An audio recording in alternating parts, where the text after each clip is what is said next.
Welcome to the presentation today called Security Today. My name is James Manning. I'm a pre-sales engineer for Panda Security. And what our presentation is going to be about today is responding to the call of a remote workforce. Obviously, we're all very familiar with recent events, and what we want to talk about a little bit today is some of the challenges that have already happened due to some of the events that have taken place, but also potentially some of the things that we're going to be dealing with as time goes on. There's going to be new things that spring up that we're going to have to respond to, and maybe kind of going backwards a little bit and taking care of some of the things that we haven't addressed to date. So as far as an agenda today, we're going to look at this in a couple of different ways. First, I think it's important and helpful to take a look back at preparedness. We're going to go over a couple of surveys that have taken a look at where people found themselves when all of this started to happen, what their situation was at the time, and some of the things that they are dealing with and concerned about as far as moving forward. I think that's going to lay a good groundwork for us. From there, we're going to take a look forward at some of the challenges. I think a lot of the issues has been getting people out into the workforce or out into their own little personal workforces. And there's going to be some new things that pop up. So what we're going to try to do is look a little bit into the future and see if we can't pinpoint what some of those challenges are going to be for us. After that, we're going to kind of segue briefly into some short-term strategies. And this is just kind of us trying to hit on a couple of things that we may think are going to be helpful to you as you start to address some of these new challenges. And they're a little bit more conceptual. It's just kind of planting a seed in your mind, the things you want to think of, kind of a framework to utilize as you start to plan, I would even say, for some of these new challenges that are going to come up. Next, we're going to look at Panda's implementation, and really, we're not going to kind of harp on a product here, but we want to more focus on sort of our mindset. And this is a mindset that has gone back several years. This is something that we really focused on early on. And we want to take a look at that in sort of the context of everything that's going on today and the challenges that you're going to face and how we believe that that can kind of benefit you as you move forward. And then finally, we're going to try to boil all that down into some nice little takeaway points that you can utilize afterwards. So with that being said, let's go ahead and jump into it. As an industry, one of the interesting things is we're starting to get a little bit of feedback now as far as where people were when all of these workforces had to move into sort of a remote context. We're getting feedback in the form of surveys and things like that, kind of giving us a little bit of insight into where they were. One of the ones that I picked to talk about today was one recently done by ThreatPost. I think it was a really good survey. It was pretty insightful. So one of the high-level points that I took away from it is the quote that we see here. They surveyed about 200 different readers, and they found that about half of those readers were mostly prepared, and that 30%, only 30% said they were fully prepared to move to all remote working. So hopefully that gives you a little bit of comfort, because what we see here is that only about 50% of the people that were out there were mostly prepared. This isn't even 50% of the people saying that, hey, we were 100% good to go. This is 50% saying we were mostly, prepared. But as you see here, we still have some small groups that are posing some security challenges for us that we've got to deal with. And then only 30% of that number said that they were fully prepared. So the majority of us, 70%, are falling outside of that. So what we see here is this is kind of a broad challenge, and it's not just affecting a few people over here, a few people over there. It's across the space. We're seeing a lot of difficulty with getting some of these things done. Now, always fun to dig into some statistics here. They provided a lot of them for us to take a look at. The first one, 13% said that they were only ready to move a minority of their workforce or their students to online platforms. Now, admittedly, we're talking about online platforms, so this could be anything to web apps, you name it. But even so, 13% of that, that's a really small number that was ready to move people over to platforms. We've seen this in schools primarily. I have kids myself, and some of the challenges that came about in trying to implement some distance learning were there. Next, for 70% of respondents, enabling remote working is fairly new. That's a large chunk of people. Just enabling the ability to remotely work is something new. So not only did they probably get the mandate that came down and said, hey, we need to move the entire staff into kind of a remote workforce, they weren't ready to go to pull the trigger to send everybody out. This is something that they had to get things in place first before they could start getting people out to where they could work and work effectively. A third of respondents, so 30%, said that less than 20% of their user base telecommuted before social distancing started. I find that interesting as well, because that means 80% were most likely kind of constrained to some kind of corporate office environment. And typically what we're going to see with that is you have users with desktops, all of their resources are there. They may be connecting into servers on the local network and so on. So they were designed from the start to be inside of a physical location. And only 20% of them telecommuted and had that capacity to easily shift over. Another 11% said only road warriors work remotely. I don't find that necessarily too unusual, but what is kind of neat is that by the end of that same week, 80% of those same respondents said that at least 50% of their workers will be work from home. So we're talking about a 30 to 40% shift in the style of work, or their location, I guess you could say, in just a week's time.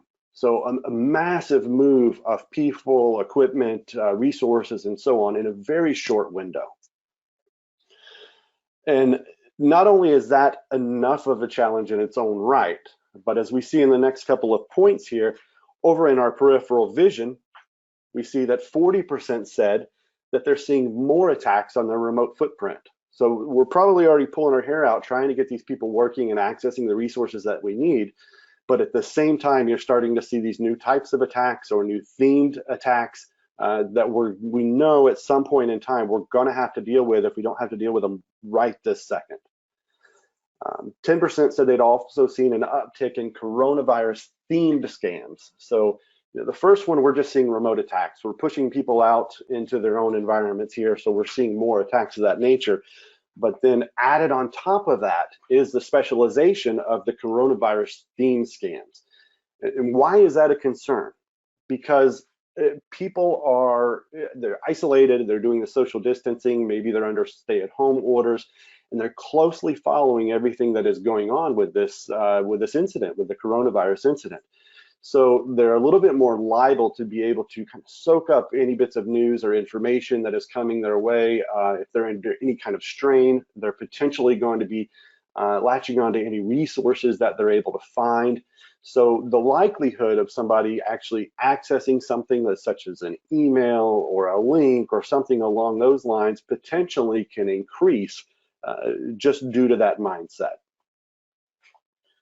And then finally, whether security teams had an emergency plan in place to shift to an on-premise workforce to one that is remote, about half said they did not.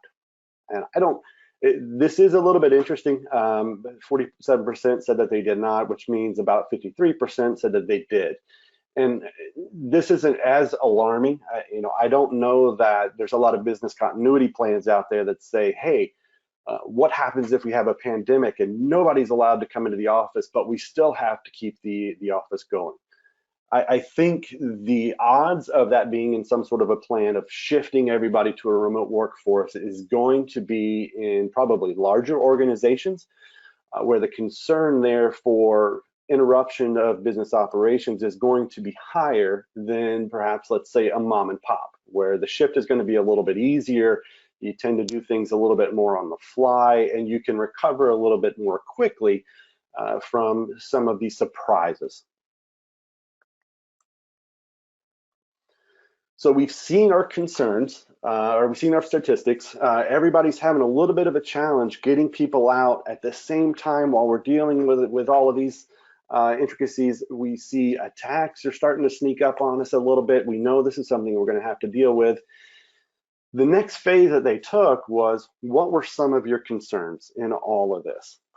Some of these, to be honest with you, surprised me a little bit. So we see the first one, 43% end user security awareness was the top challenge cited by respondents. And I think there's something a little bit unsaid behind that being the top challenge of end user security awareness. And why is end user security awareness important? Let's say in one context, we don't want our end users to be suckered into getting an email and opening up an attachment and running something on the device, or clicking a link and something downloading in the background and infecting the machine and possibly spreading. So we spend a lot of time with training our users not to do these things.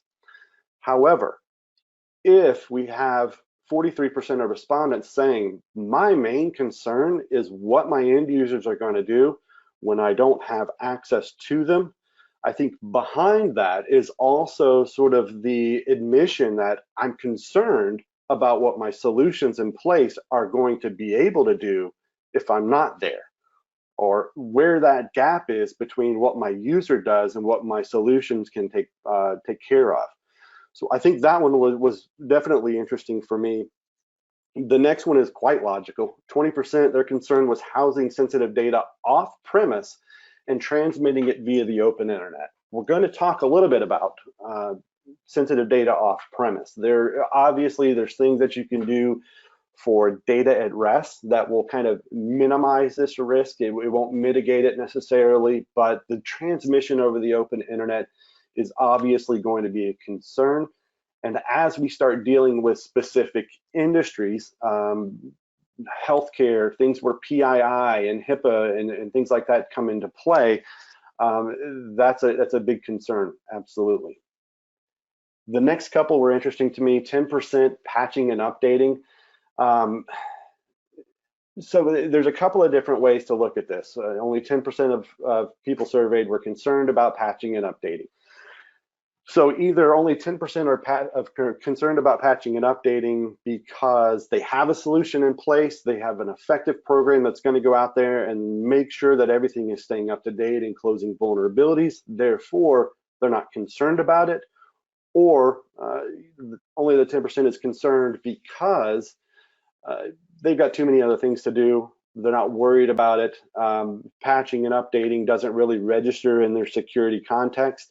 Hopefully it's the first example. Hopefully we've got people that have things locked down. They've got stuff getting pushed out, stuff's getting patched. We're not worried about those vulnerabilities. The next one, 9% of people, the lack of footprint visibility. This was a little bit of a surprise to me in that one of the first recommendations in some of the security controls is to be able to inventory everything that you have. That means your devices, the applications that you're using, because you can't secure yourself unless you know fully and completely what it is that you have in your environment that needs to be secured. So I think footprint visibility would be a little bit more almost towards the top of the list, because we're shifting everybody out away from our environment. We don't have immediate visual hands-on access to them. So we need to know what we have that's out there. 6.5% was mobile security. And then the last one is no surprise, cost of VPNs. If you're in an organization, you've got the funds to do so in a time like this, you need to make these rapid changes. The checks are going to get written. If you go in and you say, I've got to implement a VPN for everybody, or nothing's going to get done on the business side, odds are you're going to get that VPN. So I could see that being kind of a low threshold of concern. So that kind of paints a picture for us with that survey. We see where people are standing. They're having a little bit of a tough time getting things pushed out there. We've got threats, attacks that are coming over here from the side that we're going to have to worry about. But we also kind of match that up with some of their concerns. Obviously, end user security awareness is one. We know that stuff's coming. We're worried about how our users are going to respond, but also we're worried about how our solutions are going to respond. And then some of the others, a little bit of visibility and things like that in there. So let's talk a little bit about some of those security challenges.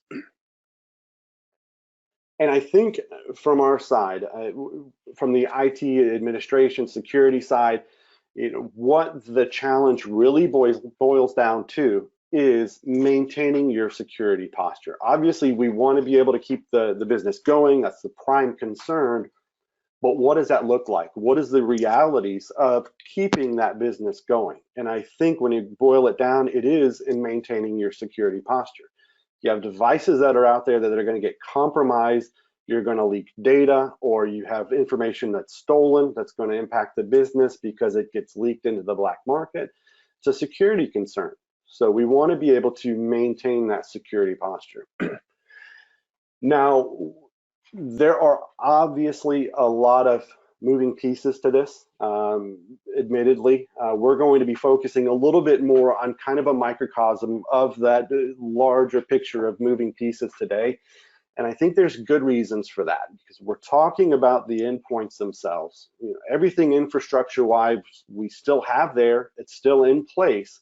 But what we've done differently is we've taken these people with these endpoints, we've pushed them out beyond the perimeter, beyond our network, and they're in an entirely new environment. They're on potentially their own internet connections, a lot of different factors moving in there.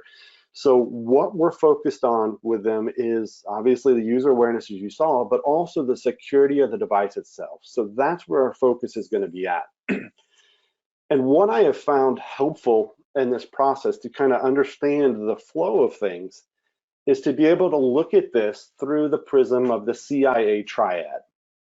So in the CIA triad, you're all pretty much familiar with it, stands for confidentiality, integrity, and availability. Confidentiality, we want to make sure only the certain people access the data that they should be accessing. Integrity, making sure that the data isn't getting modified by people who shouldn't be able to. And availability, we need to make sure that people have access to the resources that they need when they need them. So by using this triad and looking at recent events, I think what has largely taken place, and this is completely understandable, is a heavy focus on the availability leg of that triad. Our main concern was we have to shift our whole workforce into a remote kind of atmosphere. So the focus was there, getting people out, making sure they had a device, getting them access to the resources that they need, email, servers, files, applications, those sorts of things. That was the first order of business. And like you saw in the beginning, there was that short period of time. Beginning of the survey, people weren't as ready. Within 5 days, that number had jumped 30 to 40% as far as what they had transitioned. So the focus there was just getting that connectivity, getting those business operations working. I think one of the challenges now that we're going to see, and we're probably starting to see it already, and it's going to develop more over time naturally, is from what I call the security backfill. So we've pushed everybody out, we've got that availability going on. Now we need to backtrack. We need to start going back and looking at the things that we didn't necessarily have the time to think about or to take care of when this first hit. And then that's going to be on the security side. One of those is going to be BYOD. That is kind of one of the perennial challenges as it is in the IT space, is you have people that they have their own devices, they want to operate from those. How do we secure them? How do we manage our own data on it? That's going to be even more of a reality now. Consider if you're one of the organizations that maybe you potentially didn't have enough hardware to push everybody out into kind of a remote workforce. You may have had to fall back on letting people use their own devices to get in and access the things that they need to do their jobs. And that's going to bring with it a lot of its own challenges. Another two things that I think are definitely going to pop up that are going to have to be wrestled with as we continue on with this is the management side of our solutions. And by that, I mean, are you currently using, let's say, an on-premise solution, one that is largely housed inside of our own environment? You know, we have a management server set up on or we have a management application set up on a server with a database in it and everything like that. We normally manage it on the LAN. What are the challenges that we're going to be facing with using that sort of an application? Access management and so on. The other side of that coin is what I call, I guess, heavily administered solutions. Do you have something that is going to require a lot of input from you personally? And it's fine. There's often a trade-off, you know, with granularity and things of that nature, functionality and so on. But what does that picture look like in the reality of today, and what are some of the challenges that that is going to present to us?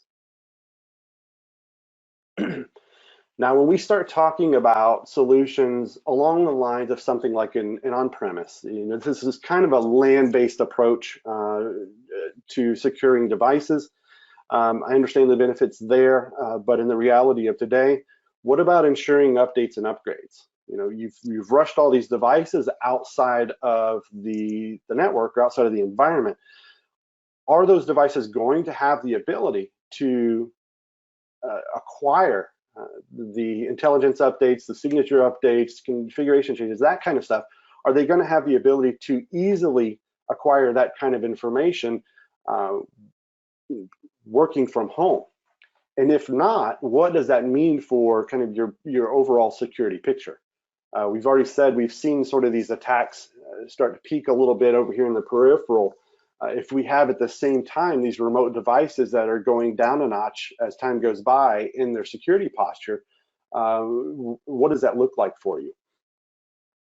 Also, a little bit more on the day-to-day side is the consideration of things like fixes and upgrades and so on. If a solution, if they discover with a solution that there's an issue that causes a lack of productivity, whatever it affects an application or prevents them from performing some sort of job function, and it requires an upgrade, how easy is that going to be for you to get that applied to maybe not even just one device, maybe it's 100 devices?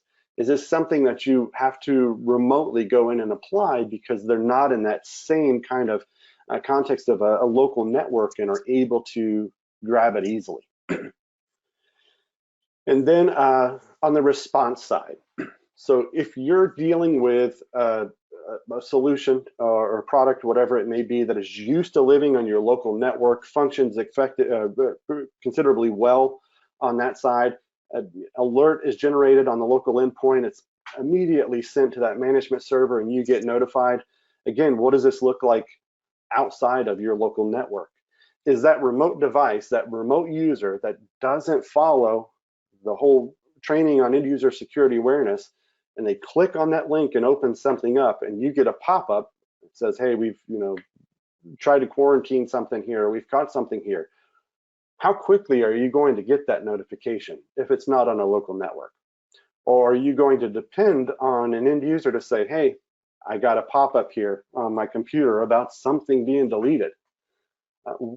What does that look like? And to paint it in kind of a different light, does this mean that you as the administrator are going to have to get that notification from an end user and then work to establish a connection, do a little bit of troubleshooting, understand what happened on that device, and then it may end up being really nothing? So you've wasted maybe 30 minutes to an hour or so on that device. Well, let's multiply that about maybe 4 to 5 times a week.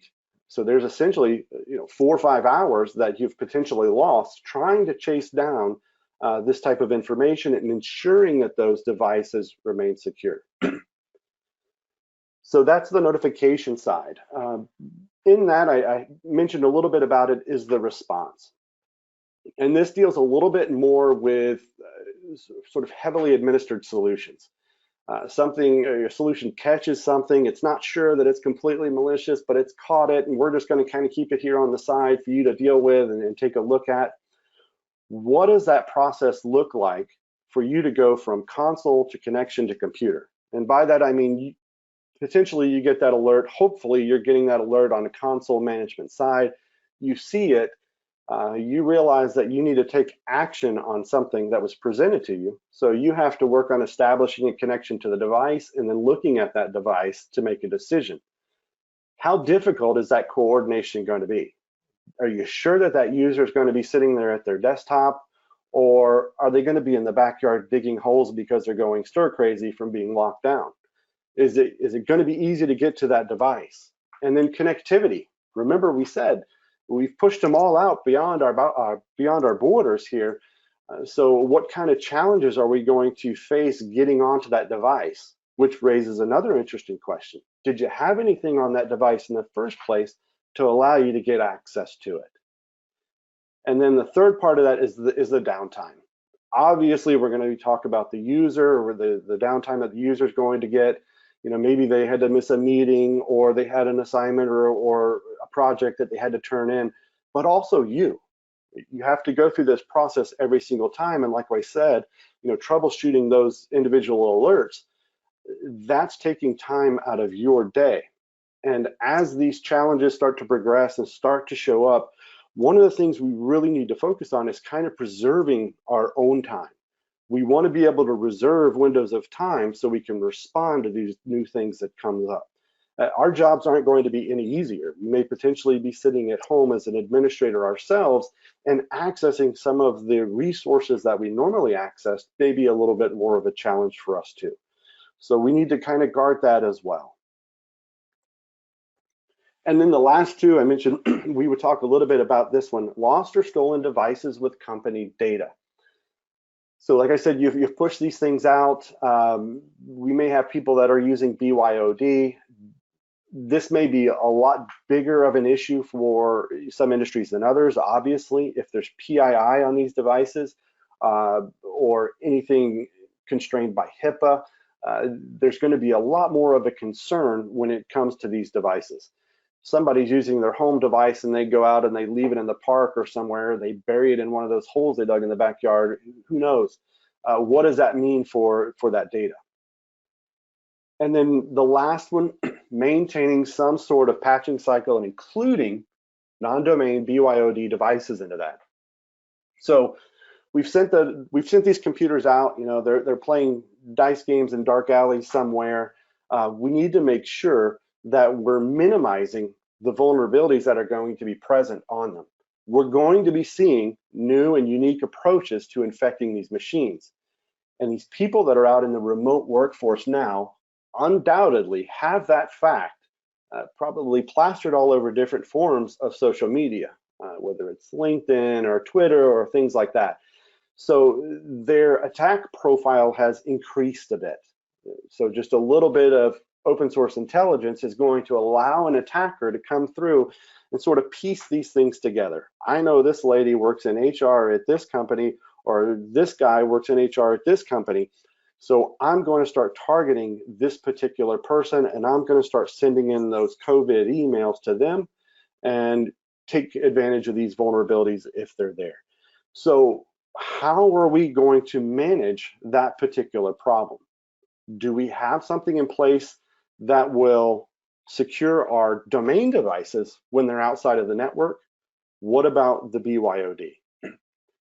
And if you're one of the group where you're thinking, I'm not too worried about this, I'm not too concerned about that side of things, one of the particular incidents I always like to hit on is Target. If you don't think it's an issue, ask Target. When Target got compromised, it wasn't Targets themselves necessarily that was sort of the initial phase of the attack. It wasn't their infrastructure that they went after. The first person that got affected or that got compromised was an HVAC vendor with poor security controls on their devices. That HVAC vendor then dutifully carried it in to the Target network, and then the attackers were able to spread from there. And then, as Paul Harvey said, the rest of the story, or that's the rest of the story. They were able to swipe all the cardholder data and so on.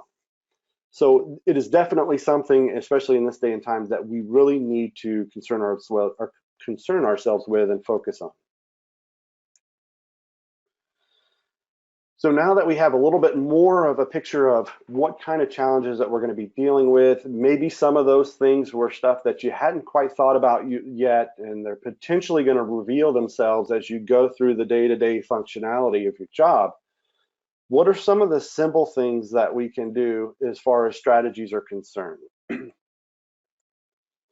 Well, I found a good title for this, and it was, you can implement your own Emergency War Powers Act, and it was a thought that was rolling around in the back of my head, and I felt bad about it because I kind of felt like a little bit of a tyrant when I was thinking of these things, but I wasn't alone in this thought. If we see down at the bottom, we found that in that same survey, one reader found it's now easier to force security compliance as a contingency of being able to connect, and others are finding that there's less resistance to cyber improvements. So some of the pushback that we're initially getting from trying to implement some of these controls and secure the workforce are starting to fall. Higher level management is starting to see that there's definitely challenges. There's definitely risks that we're going to have to deal with. So desperate times, desperate measures kind of approach. So a couple of things to think about is now would be a good time to implement and really work to enforce policies. And we want to include BYOD devices into this, or under this umbrella, I guess you could say. And I think two important ones is some sort of network or resource access control, whether that's NAC enforced or Honor enforced. And NAC, a network access control solution, if you have the time to go out and implement something like that, there are things out there that you could do quickly, easily, and potentially cheaply. Even things like OpenNAC are available. If you can get that in place and let it do the heavy lifting for you, fantastic. Honor enforced, a little bit obviously more difficult to do, but two things you want to target, and we talked about them already in the beginning stages of this: some kind of a remote management and monitoring. Your primary concern isn't monitoring the device. Let me see what the user's doing. How are they spending their time? Your primary concern is access to that device. So if you don't have something in place already, and it isn't easy to get to that device, you need to consider implementing something to make things easier for you. The other one is going to be some form or shade of EDR, so endpoint and detection and response. And they say this, I don't want you to just throw any kind of basic AV, throw free stuff out there on them, because the truth is we don't know what it is that we're going to be seeing affect these endpoints. I've been watching the news lately on the security side, and I think they just had a researcher find 25 new vulnerabilities in the OSs, and there were some that were just recently patched. This is going to continue to be a reality as we move forward. These vulnerabilities, the discoveries, the exploits, these aren't going to change just because our work structure has. This is going to continue to be an issue that you're going to have to address, and you have a hurdle in addressing those.